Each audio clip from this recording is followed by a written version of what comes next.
Sometimes the people you trust most can turn out to be the ones who hurt you the deepest. This is a story about family secrets, betrayal, and what happens when long-hidden truths come crashing to the surface. It's not just about money or inheritance. It's about fighting back when everything you thought you knew is taken away. I've never posted anything this personal before, but after everything that's happened, I need to get this off my chest and maybe hear what others think. I'm the oldest of two brothers. I'm 34 now, and my younger brother, let's call him Jake, is 31. We grew up in a pretty typical suburban family, at least on the surface. But if you look just a little closer, you'd see the cracks in the foundation. My grandparents saw them early on. I didn't. Jake was always the golden boy, the one who could do no wrong. My parents, especially my mom, doted on him like he was made of glass and gold. When we were kids, if I got a B+ in school, it was, you need to try harder. If Jake got a C-, it was, he's doing his best, don't pressure him. He crashed Dad's car at 17, twice. Still got a new one for graduation. I paid half for my beat-up Honda and got a lecture about responsibility. But I didn't complain. I figured that was just the way families worked. Some kids needed more attention. I was the responsible one, the quiet one, the one who didn't stir the pot. My grandparents were the only ones who ever really saw it. My grandpa once pulled me aside at 16 and said, "Don't let them dim your light just to make his shine brighter." I didn't get it then. I do now. After college, I moved out and started working in IT. Slowly built a decent life. Bought a small house. Worked long hours. Saved what I could. Meanwhile, Jake floated around. Dropped out of college. Bounced from job to job. Then started investing with friends that basically meant living off our parents and pretending he was some crypto genius. I stayed close to my grandparents.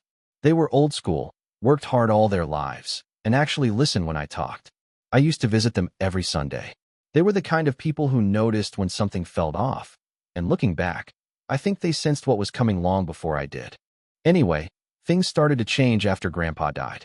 That's when the real story began. After Grandpa passed, things felt hollow. He was the glue that held everything together. Grandma was devastated, of course, but she still had that sharpness about her. Like even through the grief, she was paying attention.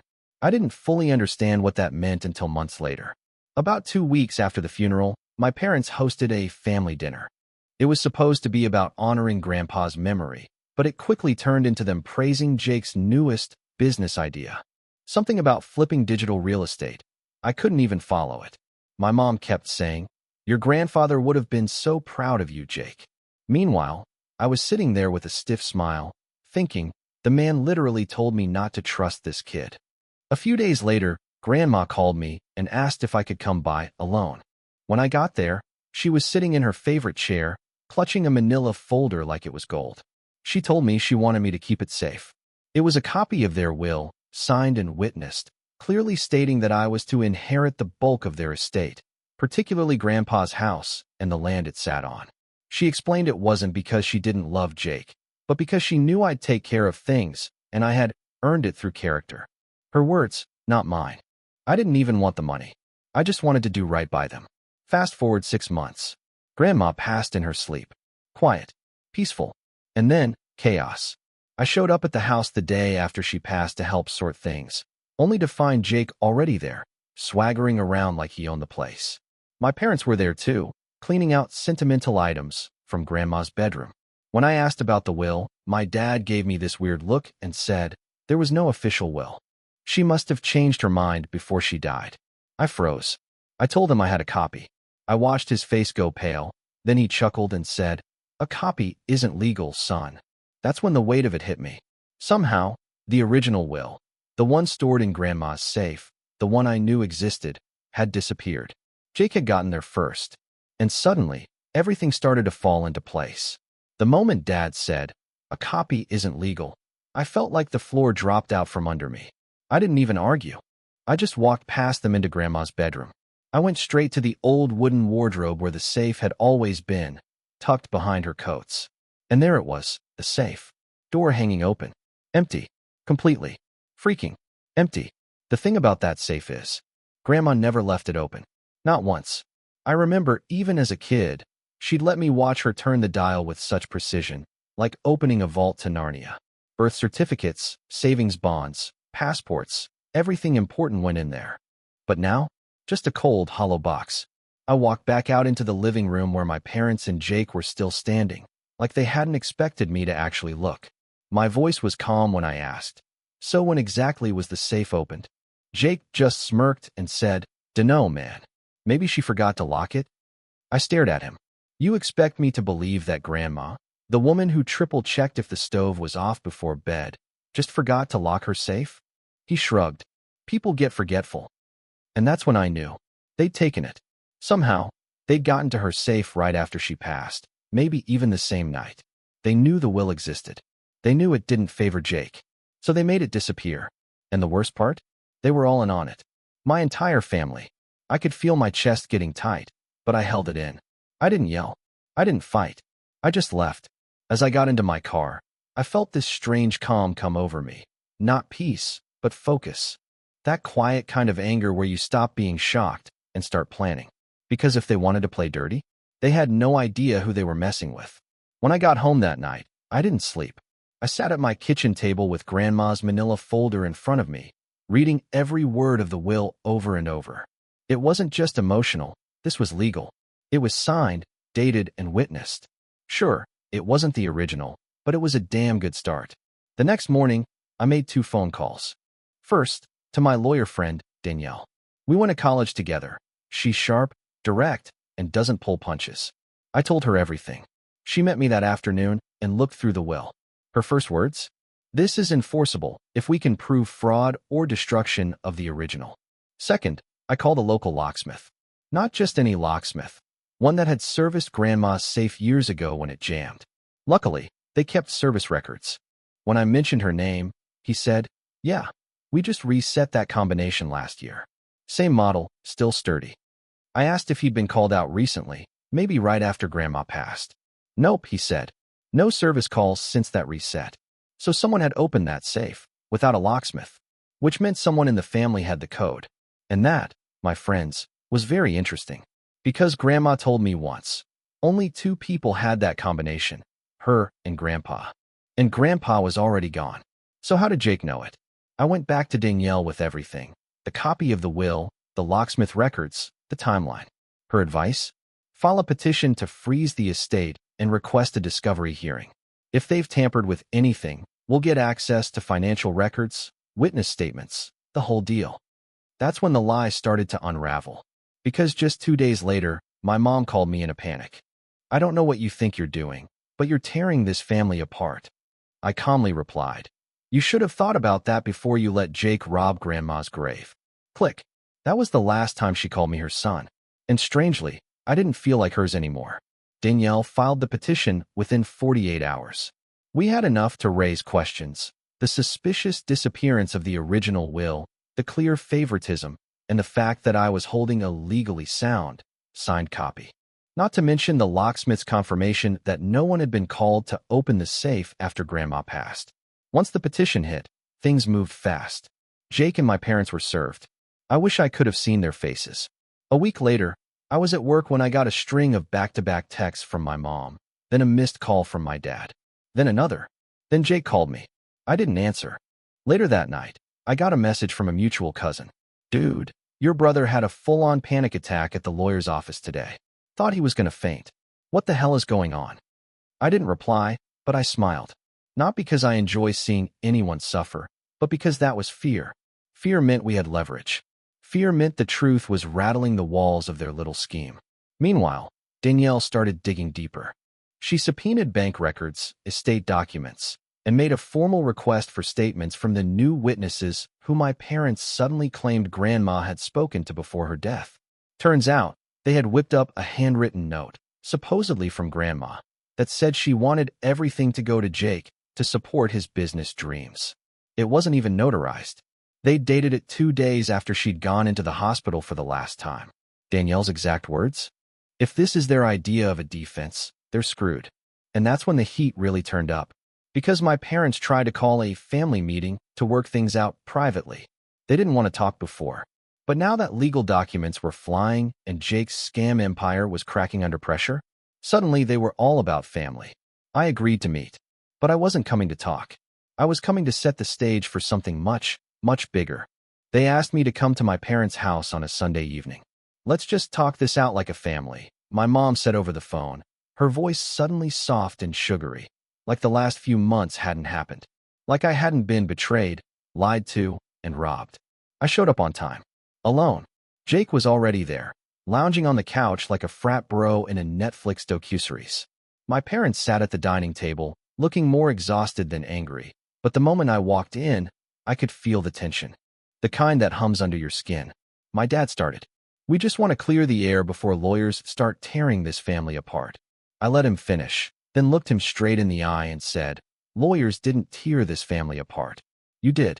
When you let him rob Grandma's safe and acted like nothing happened." My mom gasped like I had slapped her. "That's not fair. We were only trying to do what was right." "For Jake," I interrupted. "Always Jake." She flinched. That hit home. Jake finally spoke. "Dude, it's not even about the money. It's just a house and some land. I needed a chance to build something." "You needed a chance to steal something?" I snapped. "And you did. But now I'm taking it back." Silence. I pulled out my phone and placed it on the table. "By the way, just so we're clear, this entire conversation is being recorded. For my lawyer." My dad stood up. "You can't do that." I smiled. "Actually, in this state, I can. One-party consent." Jake looked like he was about to throw something. My mom started crying. "Good. Let them feel something for once." But then I dropped the real bomb. "You know that petition we filed? We're not just asking to challenge the will. We're opening a full inquiry into Grandma's estate. Financials, transactions, safe deposit access logs, everything." Jake's face drained of color. That was the first real sign of panic I'd seen. He knew what was coming. And what none of them realized yet was that I wasn't just fighting for what was mine. I was about to burn their lies to the ground. If there's one thing I've learned through all this, it's that paper trails don't lie. People do. About 10 days after the family meeting, Danielle called me and said, "You're going to want to come in for this." Her voice had that tone, calm, but charged, like she was sitting on a live wire and couldn't wait to let me hold it. So I did. She had a stack of documents waiting for me. Grandma's bank statements, safe deposit box access logs, a list of assets from the estate, and most importantly, withdrawals. Big ones, like several $1,000 withdrawals right after Grandma passed, all within a 48-hour window. One of them was a cashier's check made out to Jake. Another was a wire transfer. Guess where it went? Jake's crypto wallet. We traced it back through his business's holding company, which, by the way, was just a P.O. box and a website. No staff, no investors. Just Jake playing CEO on Instagram with buzzwords he barely understood. But the real smoking gun? A $10,000 cash withdrawal from Grandma's account the morning after she died. She was gone. And Jake was already at the bank. With what? Probably her debit card and ID. Danielle looked at me and said, "This isn't just inheritance theft. This is financial fraud. Possibly even identity theft." I felt cold. Not angry. Just empty. Because as bad as I thought things were, I hadn't realized just how far they'd go. My own brother. My parents covering it up. Pretending like it was all okay, as long as Jake got his. Danielle was already working on the next step, alerting the probate court and preparing to file a criminal complaint if needed. She warned me that it could turn into a very public mess. But at that point, I didn't care. Jake had dug himself a grave. I was just bringing the paperwork to make it official. Up until this point, everything had been about the estate, Grandma's assets, the will, the fraud. But while Danielle and I were working on that front, I started thinking bigger. See, while my parents were helping Jake with his little inheritance heist, they forgot something important. They weren't exactly bulletproof themselves. A few years back, they had taken out a second mortgage on their house. At the time, they claimed it was for emergency repairs, but I later found out most of that money went to, guess who? Jake. To help him launch his business. You know, the same business that was now essentially a shell with digital monopoly money in it. But what they didn't know was that I had co-signed that loan. Yeah, stupid me. Back then, my dad had guilt-tripped me. "We'll never ask you for anything again. It's just a signature. We'd never let you take the fall." Right. They made one payment late a few months ago, and it pinged on my credit report. That's when I started digging into the mortgage records. Guess what I found? They were behind on their payments again. And this time, a foreclosure warning had already been issued. The bank was close to taking action. That's when a wild idea hit me. What if I bought the debt? I contacted the lender, posed as a concerned co-signer, and after a lot of back and forth, I found a loophole in the terms. Because I was a co-signer and a family member, I could submit an offer to assume the loan and potentially buy out the remainder of the debt privately. It wasn't cheap, but I had savings. I'd been responsible all my life for moments exactly like this. A week later, I officially owned the debt on my parents' house. Let that sink in. The people who stood by and let my brother rob me now owed me their roof. And I wasn't done yet. Not by a long shot. It felt surreal, walking to my mailbox and pulling out the official deed transfer paperwork. Just like that, I wasn't just their son anymore. I was their creditor. I sat at my kitchen table, staring at that packet of documents. The irony of it all. I had grown up in that house. I used to lie awake at night, listening to the arguments, the favoritism, the way Jake got away with everything.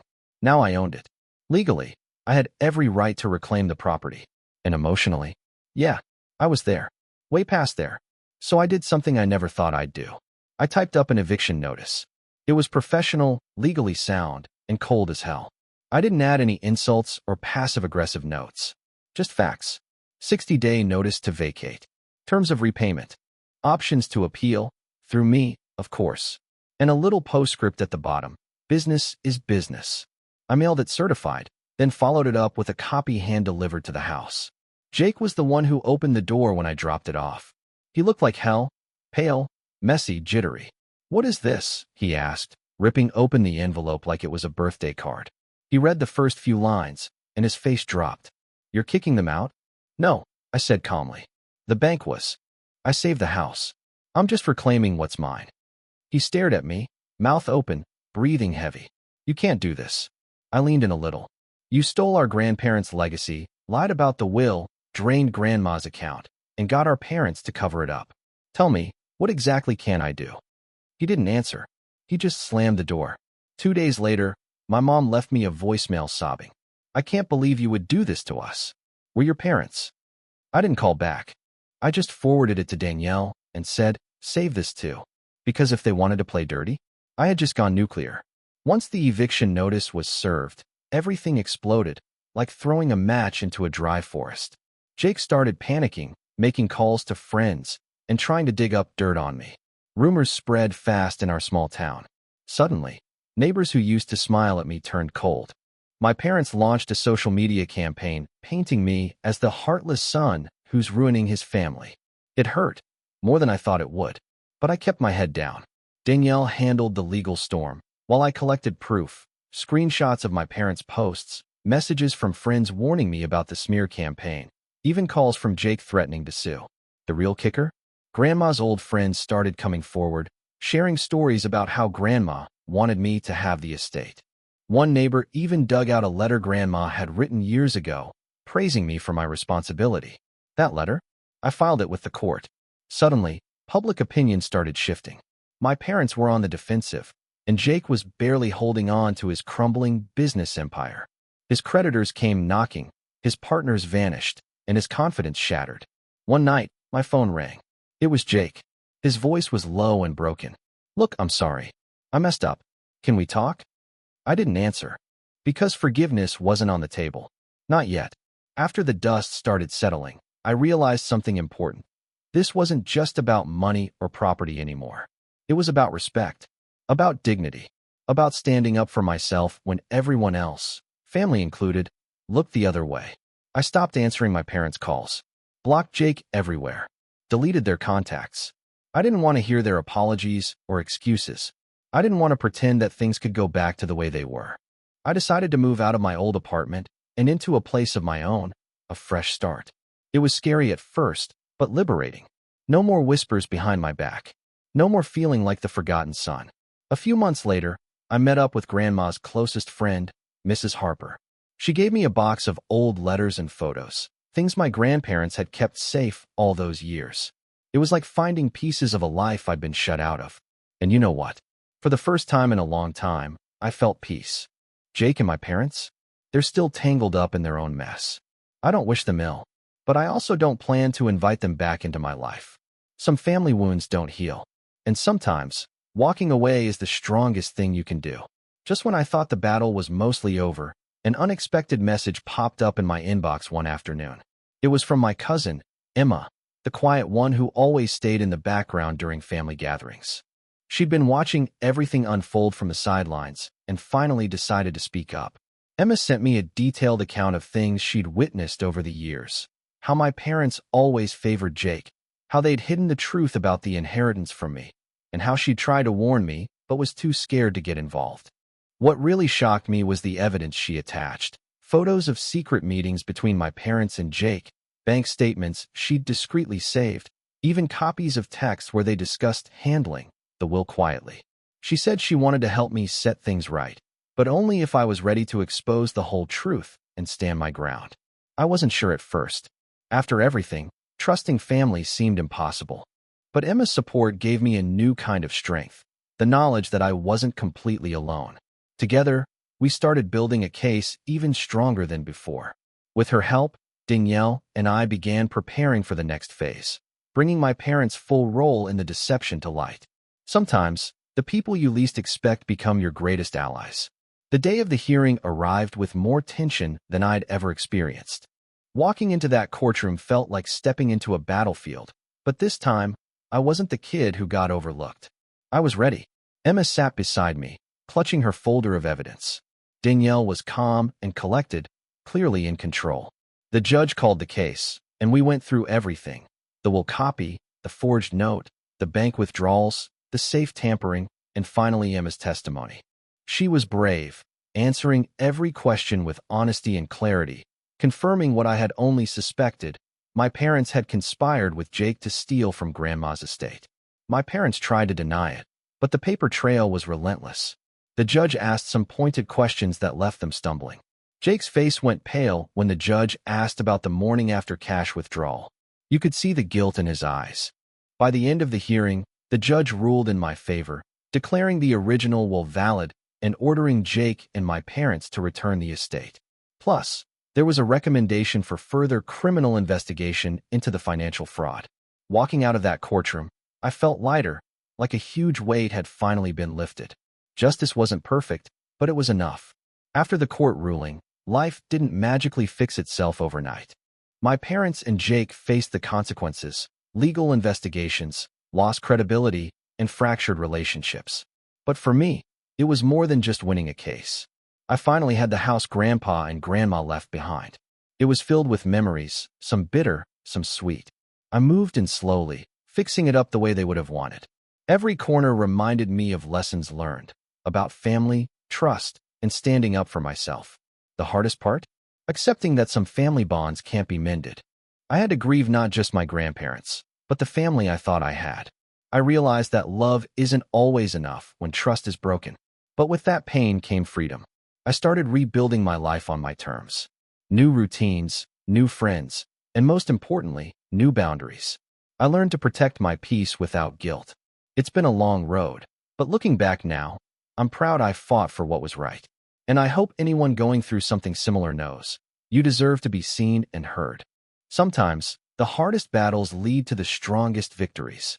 Looking back on everything, I still feel a mix of emotions, hurt, anger, but also clarity.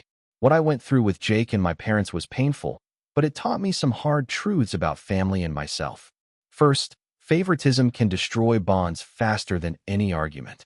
It wasn't just the stolen inheritance, it was years of being overlooked, undervalued, and dismissed that built up inside me until it finally cracked wide open.